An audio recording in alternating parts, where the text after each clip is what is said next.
It's Thomas Pridgen. I love, and I'm on Jross-tv, and we chilling, man. We in our tour van. We in St. Louis right now, doing it as grande as we can, in the van bed, chillaxing, you know. But we're here, and hopefully Jay is in there sneaking his camera in there, and you get to see a good show. Oh yeah. We're still gonna play our show. It's not really gospel at all, and I might hear some curse words. I know this is a syndicated church TV show. Well, he stole all my line. Hey, Tom, let me ask you this now. The memorials, what does that mean? Where it come from? Nick actually made the name of the memorials up.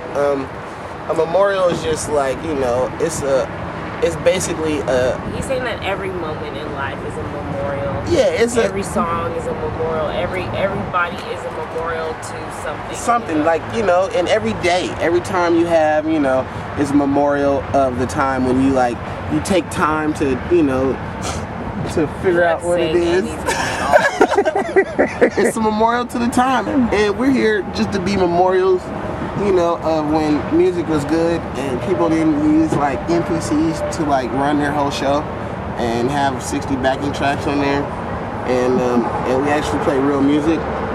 Play original music that we wrote. Yeah. Oh yeah. Let's get Miss Ville. Miss Ville got a lot to say over it. That's why he's gonna beep you out. Don't worry. Miss Ville, let me ask you something. Being a female and touring with a rock band and everything from town to town. I mean, for me, you know, I'm always trying to.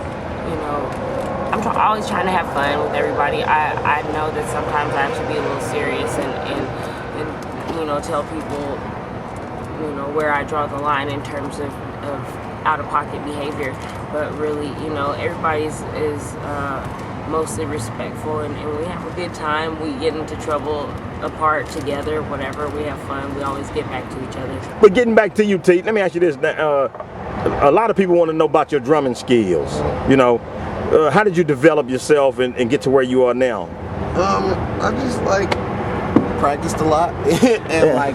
Practice what though? Is it anything in particular? I mean, I practiced everything. I practiced, you know, the way to hit the drum, to like a new, you know, drum chop, to like timing and feel, to like playing different odd meters. So I practiced all kind of shit, and in between all that. So I just sat on the drums and watched every drummer. I sat under people's snare drums and watched the drum wires come up and down. Like, I didn't really, I don't know. I grew up in church, so I got to sit under everybody. Everybody comes through California on tours. Like New York, California. Then the spots people have to come to just because those are known in entertainment places. So living in California, I've seen a lot of people, and a lot of people gravitated towards me and let me under their wing and let me sit under their snare drums per se. And I just learned by watching. I wasn't the type of kid to ask somebody, man, so how do you get so fast? Like, you know, I probably did, but I didn't make it be so annoying. Like, I didn't do it online where I wrote to them every day and bothered them. Like, I was a kid who the older adults was like, they took me under their wing because I was so cool about it. Like, they knew I loved it, but I wasn't irritating. Like, I wasn't, you know, so crazy with it that I bothered people. I was just into it a lot. Hey, did you find that going to Berkeley, what did that do for you, for your skills or for your professionalism? I think that Berkeley, professionalism-wise, didn't do much because I knew most like, you know, etiquette things as far as playing music, like, you know, because I lived in California, so, and I was playing gigs, so I knew how the LA dudes are like, don't talk on the phone, don't chew gum, nigga, wear this. You know, so I knew the stupid etiquette, mostly having the freedom to be around people who weren't like that. Like, that's what I got from Berkeley. I got to meet a lot of people, and I got to practice a lot, and I got to, you know, actually play the genres of music that I wanted to, and with the people I wanted to. Like, I totally stayed away from stuck up, like, church musicians who were like, man, you're playing secular music, so you need to pray. Here's this Bible. Like, I stayed away from those people, and I dealt with people who were more eclectic and, like, you know, people who like just music and like had different cultures. So I learned a lot of different cultures there.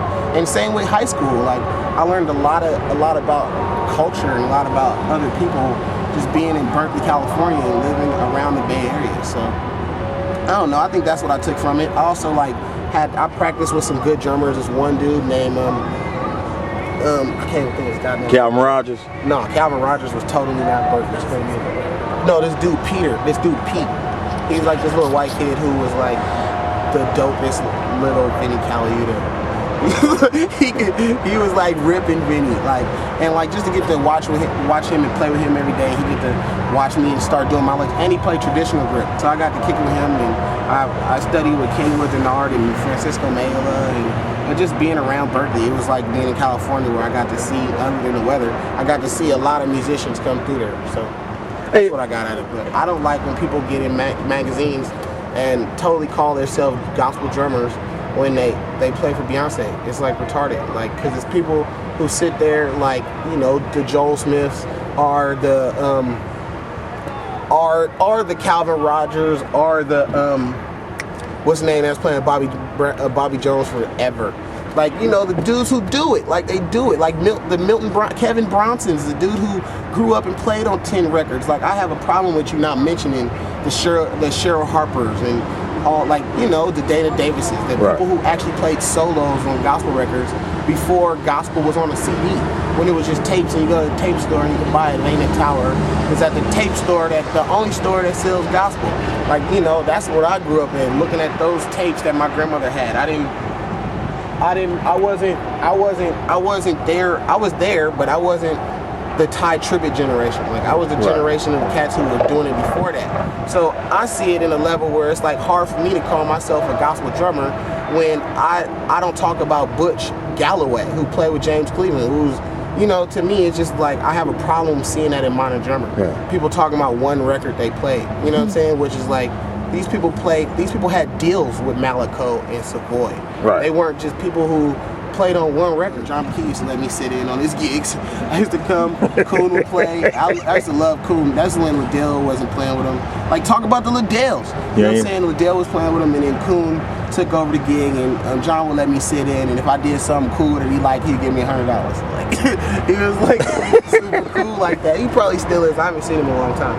But that's the generation I grew up in, so that's the only gospel thing that trips me out. I really want, you know, everybody to remember all the people who actually did it. Like, so let me ask you this though: is there a certain what's a certain that makes you say a rock drummer than a gospel drummer? The difference between a rock drummer and a gospel drummer is the style of music you play. But most drummers, right? But shouldn't all drummers, like you said, know how to play all styles? Yeah, but it's totally different styles. It's like trying to play rock like a jazz drummer, playing traditional grip with little cymbals and little drums tuned up real high.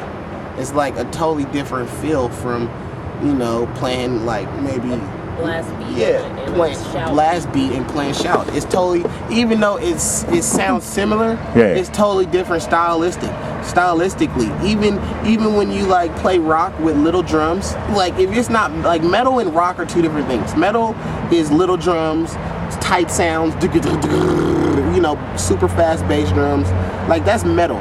Rock is like open drums, big cymbals, like, you know, I call them like white boy fills. Like fills that black people wouldn't necessarily play in that way, which makes it a little bit white. Because it's like, man, I play that lick, but I approach it like this, and just like remaking your mind do it a different way. It's like, you know, people when they try to play Latin music, it's like, yeah, you're like trying, but it's different. Like, it's a stylistic feel that's not there. So for me, that's what I hear. I hear that a lot of cats, you know, they don't really know what style they're playing. They play everybody else's style, and most people come in and they steal somebody's style. They're like, he has dreads, I'm getting dreads. He plays with his shirt off, I'm playing my shirt off. He plays with big sticks, I'm playing big sticks. He got big ass hi-hats, I'm about to get some big ass hi-hats. Like, they don't even never know why. They just do it. They do it because they watch everybody else copy. They be like, he put toms in the air, I gotta put toms in the air now.